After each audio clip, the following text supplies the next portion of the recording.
Osvaldo, cuéntenos qué recuerda de sus primeros pasos en el oficio del periodismo, cuándo usted se dio cuenta de que le gustaba el periodismo, de que quería entrar a hacer periodismo. Bueno, yo vivía en Alemania, estudiaba en Alemania, era estudiante en Alemania. Y mi hermano era amigo de un periodista llamado Rogelio García Lupo, quien era periodista, trabajaba en el diario Noticias Gráficas. No, primero en la revista Continente.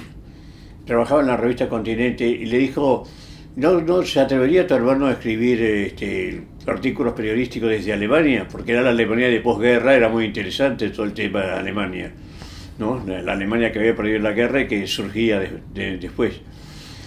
Y mi hermano me escribió y le dije, sí, cómo no. Y empecé a escribir todos los números de Continente, ¿no?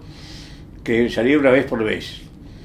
Bueno, después regresé, terminé mis estudios, regresé y me contrató al diario Esquel. Me fui a la ciudad de Esquel. Allí estuve un año más o menos, un año. Y vine a Buenos Aires y allí me hizo entrar Rogelio García Lupo en el diario Noticias Gráficas, donde él trabajaba en ese momento. Esquel, me defendió absolutamente de Esquel. Hizo una gran propaganda. Claro. Se enteró todo el mundo, porque tenía red internacional, Radio Belgrano, ¿no? Red nacional e internacional. ¿Y usted recibió la solidaridad de todos los gremios? Absolutamente, sí. Recibir como nunca visto. Me encontré en la calle con un periodista del diario Clarín y me dijo, leí todo lo que te pasó en Esquel, te echaron y qué sé yo. Digo, sí, querés venir a trabajar a Clarín. Le digo, bueno, voy a Clarín y el secretario general de redacción me hizo entrar inmediatamente. Así que no tuve ningún problema. Claro. Y estuve 14 años en Clarín. Yo fui a Esquel contratado por el diario Esquel. Y allí me fui porque el director solamente quería defender a los estancieros. Y entonces yo me fui y fundé el diario La Chispa. Allí, hasta que realmente ya no pude más el diario La Chispa porque fui muy perseguido por la policía, por todo, porque la policía ofrecía a los estancieros, ¿no? Y yo hice un diario de izquierda, nada menos que en Esquel, una ciudad ultraconservadora, ¿no? Así me fui, tuve que irme. Me vine a Clarín y al día siguiente entré el diario. Me fui a Buenos Aires y al día siguiente entré el diario Clarín. Y ahí cuando usted ya entra en el diario Clarín... Ahí soy elegido como secretario general del sindicato de prensa. Y entonces ya me dediqué al gremialismo durante 4 años. ¿Y cómo sentiste esos 4 años vos? Muy bien, para mí fue la gloria, tocar el cielo con las manos. Poder defender a un gremio que estaba muy, muy desolado, muy decaído. ¿Ustedes hacían asambleas ahí en Clarín? Siempre hacíamos asambleas en la misma redacción. Nos juntábamos ahí todos, yo golpeaba las manos, nos juntábamos y se hacía la asamblea. Fue muy lindo periodo en mi vida. Hace un rato mencionaba lo de la unidad. Sí. Para vos eso es algo fundamental a la hora de llevar adelante las luchas, de llevar adelante un gremio, un sindicato. Sí. Luchamos por la unidad y la logramos, Logramos. Sí, pero claro, estaba siempre dividido en la Asociación de Periodistas y en el Sindicato de Prensa, porque la Asociación de Periodistas siempre fue antiperonista, y los peronistas se reunieron entonces y hicieron el Sindicato de Prensa, y ahí vino la división. Y bueno, hasta que cada uno pertenecía a donde le parecía bien, ¿no? ¿A Emilio Jáuregui lo conoció? Fui muy amigo de Emilio Jáuregui, sí, murió tan joven él. ¿Qué recuerdos tiene de él? Los mejores recuerdos, un luchador.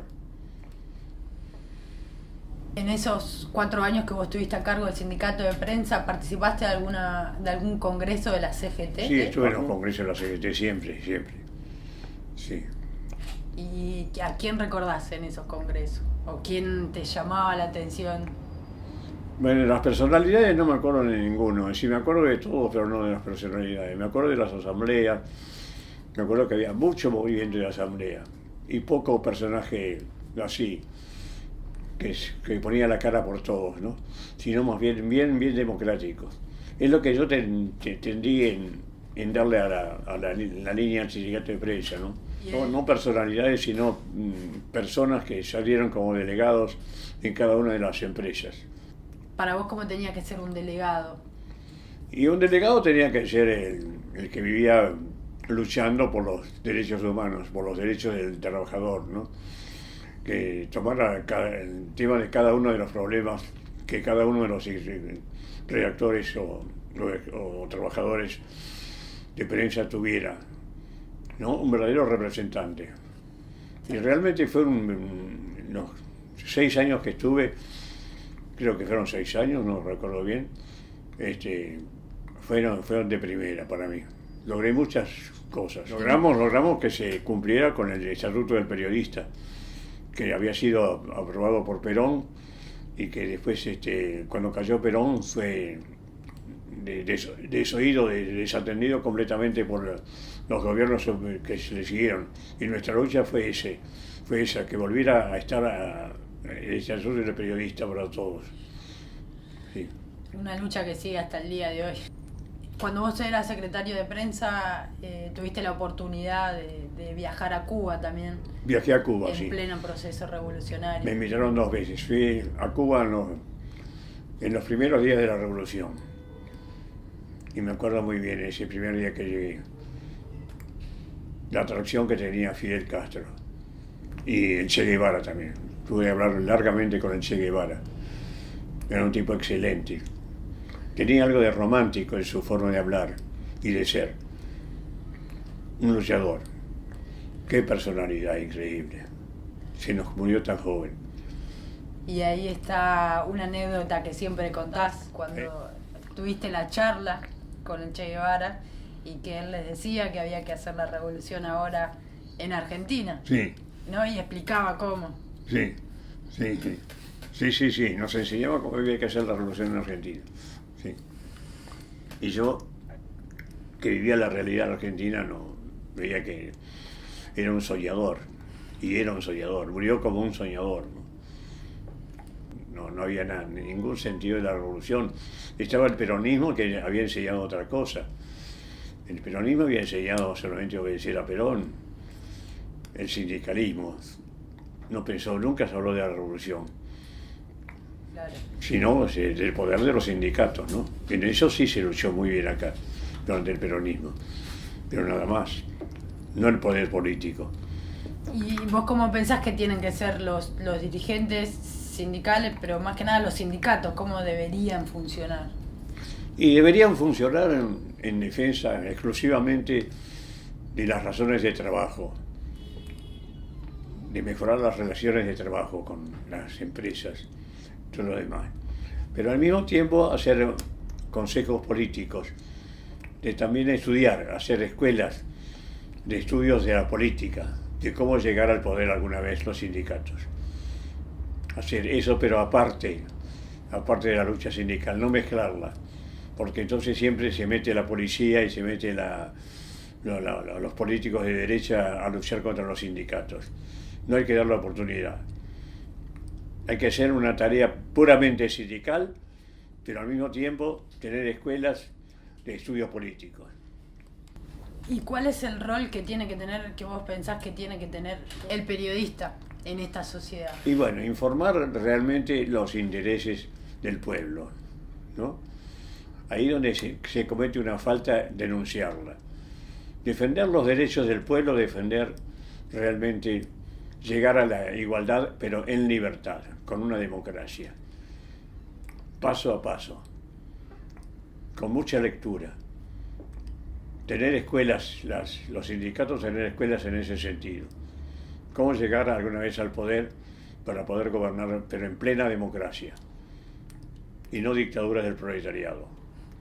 ¿Y la ética periodística, cómo la podés definir? Y la ética periodística se basa en decir siempre la verdad.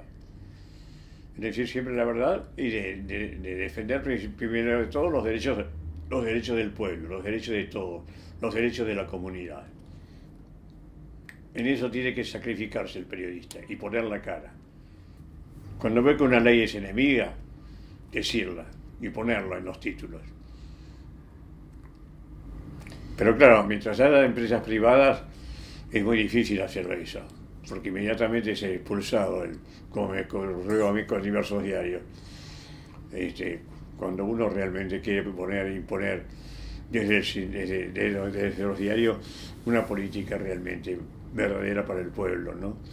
Una política de beneficio para el pueblo.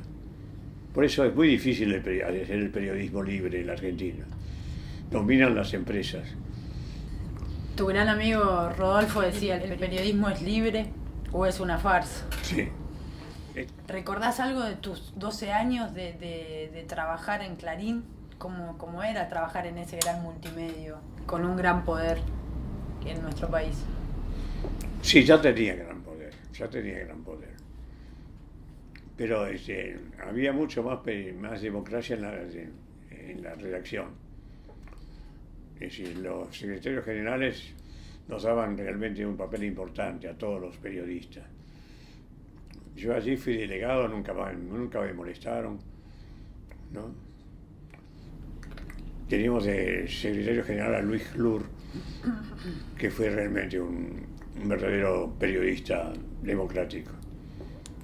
Y a mí me dio cierta personalidad, dándole importancia a mis artículos que yo escribía. Muchos te definen como un hombre y periodista de a pie. ¿Puede ser eso? Lo soy, sí, lo soy. ¿Qué sería? Primero que no tengo auto, así que voy siempre de a pie. Y un periodista de a pie es desde la base, luchar desde la base por obtener una verdadera democracia de la información, ¿no? Que es muy difícil, porque las empresas inmediatamente te reemplazan o te mandan a hacer, no sé, cine o alguna de esas cosas, ¿no? Pero te sacan, por ejemplo, de clase trabajadora, te sacan de hacer sindicatos, gremialismo, ¿no? Es difícil hacer política en el periodismo, es difícil, desde la base, ¿no? Es muy difícil, o me parece que está muy mezclada el periodismo como una profesión más liberal o el periodismo como parte de la clase trabajadora. Sí, y se dan esas dos cosas siempre, ¿no? Por supuesto que los que actúan liberalmente tienen más entrada en los diarios grandes, ¿no? Allí casi nunca hay gremialismo, o hay muy poco gremialismo. Se obedecen las leyes del liberalismo, ¿no? En los diarios clásicos argentinos. Hace poco te vinieron a contactar los compañeros y compañeras de acá de Buenos Aires para que vos encabeces la lista multicolor. Sí. En la UMBA. Sí. ¿Y te costó aceptar eso? ¿Le dijiste que sí enseguida? Sí. ¿Lo pensaste? Sí, lo pensé mucho, sí. Pero perdimos. Sí.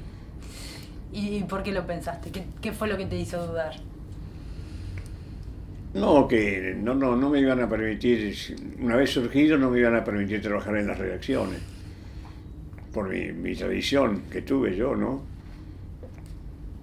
Estuve preso políticamente, etcétera, etcétera, que tengo antecedentes de ser un luchador de izquierda, y entonces las empresas no te aceptan, ¿no? Seguís escribiendo igual. Sigo escribiendo igual de forma independiente porque Página 12 siempre me ha aceptado, nunca me ha hecho una censura, así que yo escribo. Claro, no pido la revolución desde mis notas, pero hago una crítica realmente a la sociedad capitalista, ¿no? En algunos aspectos, por supuesto. Me gustaría que le des un mensaje a los trabajadores y trabajadoras de prensa de hoy. Sí, unirse con el ideal de alguna vez traer una información exacta que favorezca a los trabajadores, que hable realmente de las injusticias y que se llegue por fin a la cooperativa de periodistas. Ese es el sueño. Ese tendría que ser el verdadero periodismo democrático. Que todas las publicaciones pertenezcan a cooperativas de periodistas, que son los hombres de la información y no los empresarios.